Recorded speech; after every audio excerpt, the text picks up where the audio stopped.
Paz do Senhor, queridos. Pode ser que quando você vá assistir essa live, o dia já tenha amanhecido, né? Hoje já é 21 de abril, 1h27 da manhã, né? Mas senti o desejo de compartilhar uma breve passagem aqui com vocês e deixar o Espírito Santo ministrar aos nossos corações, amém? Deus bondoso, aqui está a tua palavra, Senhor. Que o Senhor ministre no coração de todos que a ouvirem, como tem ministrado ao meu, em nome de Jesus, amém. Amém? Queridos, eu estou aqui em Marcos, capítulo 5, tá? Mas eu vou ler apenas alguns versos. Vou começar no verso 24, tá bom? Se você quiser acompanhar na sua Bíblia, Marcos 5, 24 em diante. Diz assim: E foi com ele, e seguia-o uma grande multidão que o apertava. Então uma certa mulher, que havia 12 anos tinha um fluxo de sangue, e que havia padecido muito com muitos médicos, e despedindo tudo quanto tinha, nada lhe aproveitando, isso antes indo a pior. Ouvindo falar de Jesus, veio por detrás, entre a multidão, que apertava, como nós lemos aqui anteriormente, né? E tocou na sua veste, porque dizia consigo mesma: se eu tão somente tocar nas suas vestes, sararei. Aleluia, né?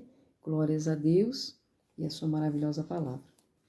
Então, estava Jesus em uma, como que eu posso dizer, em um trajeto já meio que definido, né, ao ver de Jairo, né, porque Jesus estava caminhando e Jairo parou Jesus, né, suplicando para que Jesus fosse com ele, né, e curasse, né, a sua filhinha. Então, enquanto nós conseguimos enxergar que Jesus estava ali, né, atendendo a necessidade de muitos, inclusive a de Jairo. Posteriormente, Jairo pergunta, né, aos seus servos, né, de sua casa, qual foi a hora em que a sua filhinha havia sarado. E eles lhe disseram tal horário. Jairo entendeu, né, que a sua necessidade havia sido sanada no mesmo instante em que Jesus falou, né, que ela estaria, né. Então, queridos, aqui Jesus ele está envolvido, né, com muitas necessidades, né. O povo está apertando Jesus, né, cercando Jesus por todos os lados, né, e não eram poucas pessoas, era uma multidão, né. E quando nós vemos aqui esta mulher, uma certa mulher, como diz a palavra, não está descrito o seu nome, né, que há 12 anos padecia de uma enfermidade, né? Ela perdia-se a vida, né? Perdia a sua vida com cada dia que passava, ela via que realmente não tinha mais solução para a sua história, né? Eu acho interessante que a palavra não descreve o nome dessa mulher. Sabe, queridos, a gente consegue entender que Deus, quando Ele vem de encontro à história de alguém, né, para sanar, né, para resolver, né, o que nós conseguimos enxergar é que a pessoa que estava naquela condição não precisa mesmo ter um nome, sabe? Até porque o Senhor vai escrever uma nova história, né? Vai escrever novos feitos daquela pessoa. Eu acho muito lindo que quando tem um nome, Deus até faz questão de trocar. Trocou o nome de Pedro, né? Trocou o nome de Paulo, né? E o nome do qual o Senhor os deu é o nome que nós falamos até hoje, sabe? tudo aquilo que não vai servir para a nossa história, ou pelo menos para o projeto de futuro do qual o Senhor, né, já nos colocou. Ele não faz questão que o nome seja dito, né, ou que a situação seja lembrada, né. Foram 12 anos de sofrimento na vida daquela mulher. Mas sabe, o que nós falamos, o que nós recitamos até hoje nas Sagradas Escrituras, quando nós lemos esse texto, é que ela foi curada. E para nós o que importa é isso, é que a situação dela mudou. Isso nos traz esperança, né? Então, nesta passagem, muitas pessoas, assim como eu, como você, já passamos pelo quadro, né, e pela tristeza de estar enfermo, e de muitas vezes até ser desenganado ou estar numa condição de supostamente ser desenganado pelos médicos aqui da Terra, né? Mas aí vem Jesus e muda tudo, né, queridos? Então, sabe, muitas pessoas podem estar numa condição de enfermo. Não dá para se colocar o nome de todos. Sabe, a Bíblia, ela é muito cheia dessas surpresas, sabe? Cheia desses remas para o nosso coração, né? Deus não quer que nós deixamos marcado em nós, né, ou em qualquer lugar que seja, aquilo que nos trouxe dor, que nos trouxe tristeza, que roubou a nossa vida, né, que tirou de nós as esperanças ou as expectativas de um futuro, né, ou daquele futuro maravilhoso, glorioso que Ele reserva para nós. Ele não quer que a gente grave essas coisas, né, e nem que o nosso nome, a nossa história tenha essas marcas gravadas em nós. Mas o que Ele quer deixar para nós é como esta passagem, é que essa mulher foi curada, é que a filha de Jairo voltou à vida, né? E tudo que Deus tem para nós, querido, é vida, não é morte. Sabe? É mudança, né? É transformação, né? É alegria, é gozo, é completude, né? E estudando esta palavra também, fica impossível a gente não fazer a associação da nossa infantilidade, vamos dizer assim, como cristãos, né? Ou da nossa falta de experiências, vamos dizer assim, com os milagres de Deus, né? Com todos os feitos que a sua palavra tem poder para realizar. Porque existe um tempo aqui grande, né? Um tempo de 12 anos. E nós sabemos o que esses 12 anos simbolizam, né? Dentro do contexto, né? Do povo de Deus, né? Ele tem um peso, sim, de uma maturidade, vamos dizer assim, né? Ou de pelo menos ter recebido tudo que precisava ter recebido, ou de ter visto tudo que tivesse que ter visto, ou de ter ido ao templo todas as vezes que foram necessárias ir até que se completasse os 12 anos. Né? O que eu entendo, queridos, né? Que nós como cristãos, né? Assim como aquela mulher, ela ouviu falar, né? Muitas vezes nós ainda estamos necessitando, né, de provar dos milagres de Jesus, sabe? Necessitando para o nosso próprio crescimento, né, para o nosso próprio desenvolvimento como filhos, sabe? Um filho, ele vê o pai fazendo todas as coisas na sua infância, né? E ele ainda é criança, mas ele observa e ele imita o pai, né? Assim como as filhas imitam também o pai e a mãe, né? Então, quando criança, nós imitamos os nossos pais, né? Com o intuito de quê? De nos identificarmos com ele, né? Então, quanto mais a gente consegue imitar os nossos pais, mais as pessoas dizem, nossa, como se parece com o pai, nossa, se comporta como o pai ou como a mãe. Como pode? Né? Muitos filhos nem convivem com os pais e têm os mesmos comportamentos muitas vezes, né? Porque aquilo está nele, mas é de conviver e de observar o pai que os filhos se tornam e muitas vezes praticam as mesmas ações que os pais, né? Então, esse tempo nosso de imaturidade, nós vamos estar pedindo para o Senhor, olha, Senhor, eu preciso ver o milagre, né? Eu preciso ver para crer, eu preciso provar para eu saber que o Senhor realmente faz, né? E aí a gente chega no entendimento, queridos, né? O filho, ele só vai conseguir adorar o pai.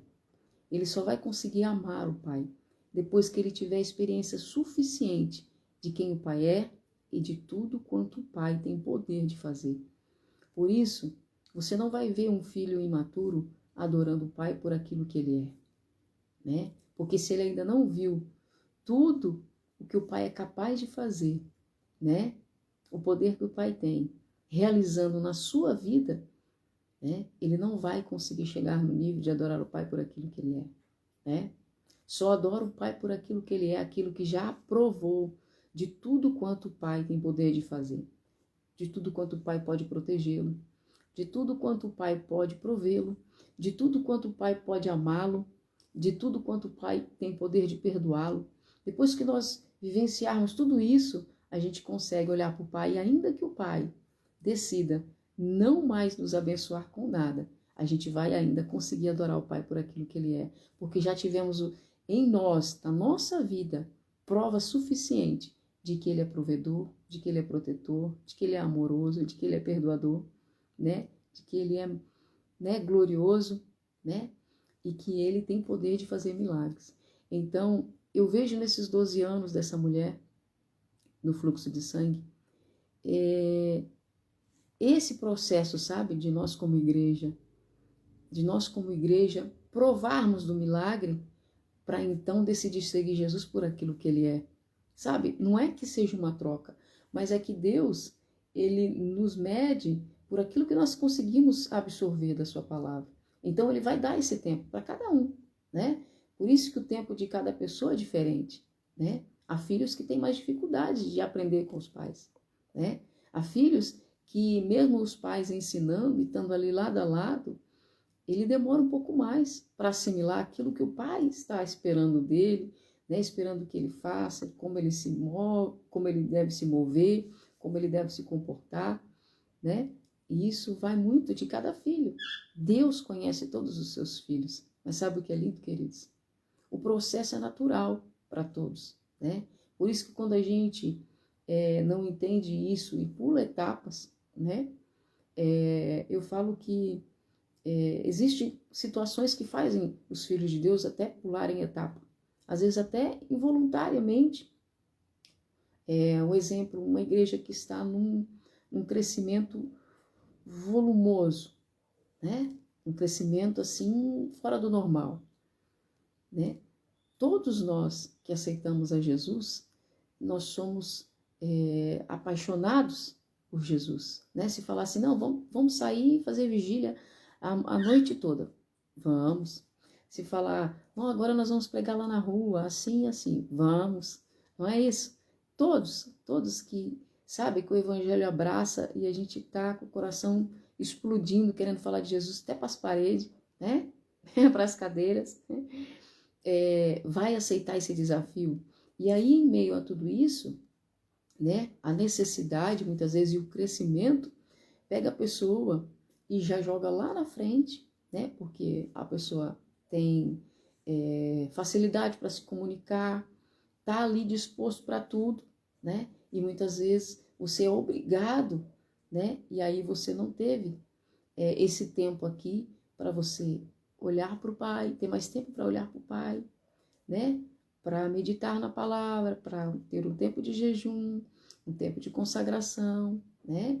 Entender, né, o que é cada coisa, o tempo de cada coisa. E aí, nesse movimento rápido, né, nesse crescimento rápido, você acaba meio que pulando fase, né? Mas o correto Deus entende, queridos, né? E se em alguma fase da nossa vida a gente pulou fase, né? Ou por estar muito apaixonados por Jesus, ou porque por conta da necessidade de, não tem ninguém, tem eu, vai você então, né?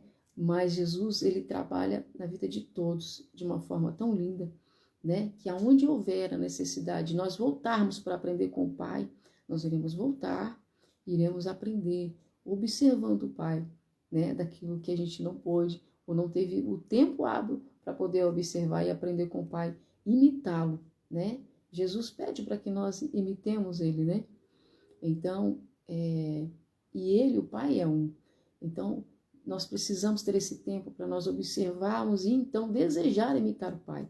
Todo filho, ele anseia por fazer as coisas exatamente como o Pai, né? E isso é o natural. Então, disso a gente entende, né?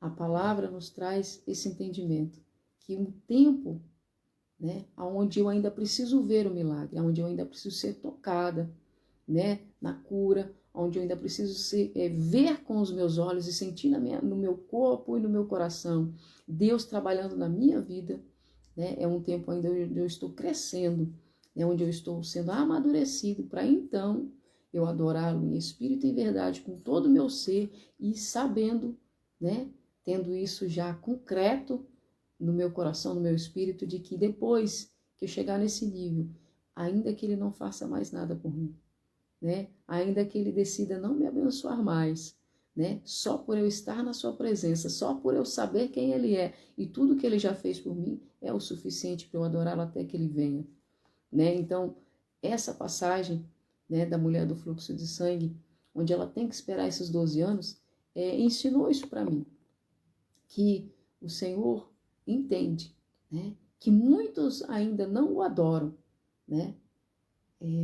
Não é porque não sabem quem é Jesus, mas é porque ainda não tiveram, né, na sua vida pessoal, né, no seu convívio de comunhão com Cristo, ainda não receberam em si mesmo, né, prova de que Deus pode, tem poder para fazer, ama fazer, tem poder para perdoar, ama perdoar, né, e nada é impossível para ele, mas é necessário fazer na vida desta pessoa. Essa pessoa precisa provar disso com o próprio Deus, né? Para depois ele passar para o nível de adorar o Senhor por aquilo que ele é. É necessário nós amarmos e entendermos quem Deus é também por aquilo que ele faz, né? Porque é o que Deus faz, o que ele já fez, mas o que ele faz na minha e na sua vida é que nos leva para esse outro nível. Esta mulher provou disso, né?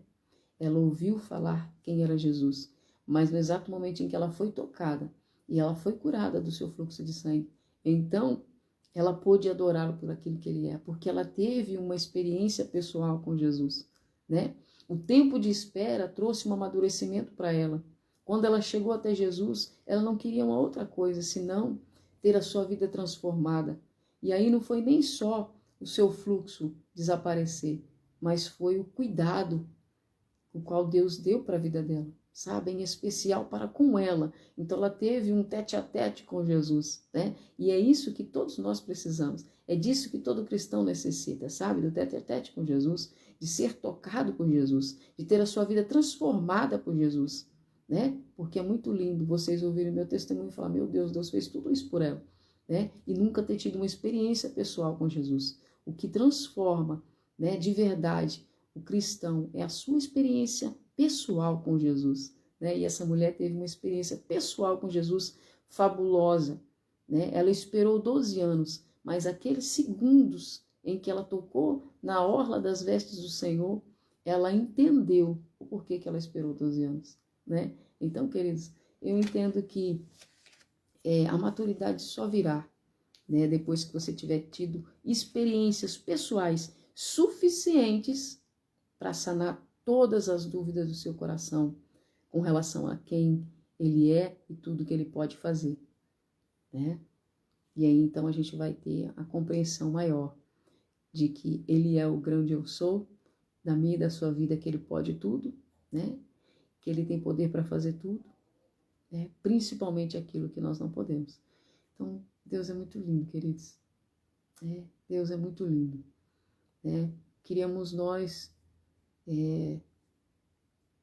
ficar mais tempo, mais pertinho, tendo mais rema, né, da parte de Deus para o nosso coração.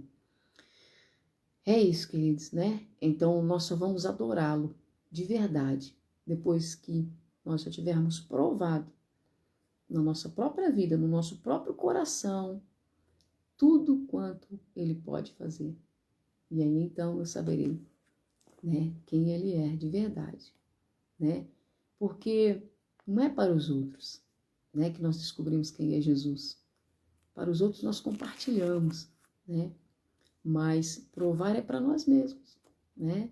O cristão precisa provar para si mesmo que ele tem de verdade um Senhor, um único e principalmente suficiente Senhor, que ele não necessita de nenhum outro mais, né? Que a sua vida está abastecida em Cristo, né? Está suprida, né? E o seu futuro é glorioso nele também, né? Então nós só vamos, sabe, descansar o nosso coração, esperando aquilo que ainda não chegou, crendo naquilo que ainda não chegou, mas que está descrito na Bíblia, quando no hoje, sabe, todas as nossas necessidades forem supridas, sabe, né? E eu não falo só de necessidades humanas, né?